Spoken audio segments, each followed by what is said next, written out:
हमारी खुदावंद यीशु की अंजील मुक़द्दस मरकज़ के मुताबिक उसका 16वां बाब 9 से 15 आयत तक। उस वक्त यीशु हफ्ते के पहले दिन सवेरे जी उठकर पहले मरियम मजदली को दिखाई दिया, जिसमें से उसने 7 बदरूहें निकाली थी। इसने जानकर उनको जो उसके साथ रहते थे खबर दी, और जो अब मातम करते और रोते थे। पर जब सुना कि वो जिंदा है और उसको दिखाई दिया है तो उन्होंने यकीन न किया। इसके बाद वो दूसरी सूरत में उनमें से 2 को दिखाई दिया जो पैदल देहात को जा रहे थे। उन्होंने लौटकर बाकियों को खबर दी, मगर उन्होंने इनका भी यकीन न किया। आखिर वो उन 11 को दिखाई दिया जब वो खाना खाने बैठे थे, और उनकी बेतकादी और सख्त दिली के सबब से उनको मलामत की, इसलिए कि उन्होंने उनका यकीन नहीं किया था जिन्होंने उसे जी उठने के बाद देखा था। और उसने उनसे कहा कि तुम तमाम दुनिया में जाकर सारी खलकत को अंजील की मुनादी करो।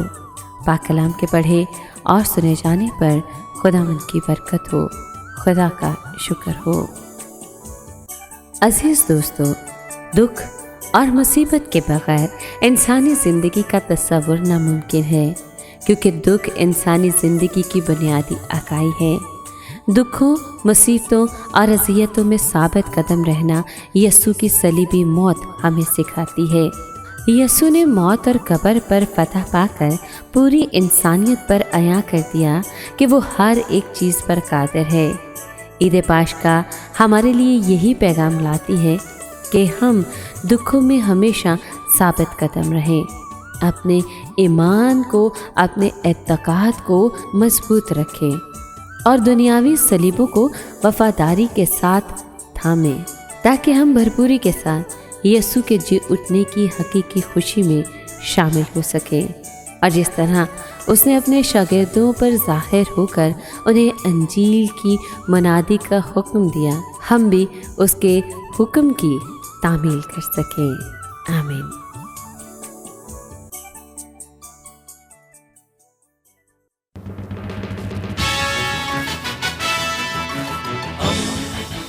दोस्ती का पैगंबर, रेडियो वेरितास एशिया।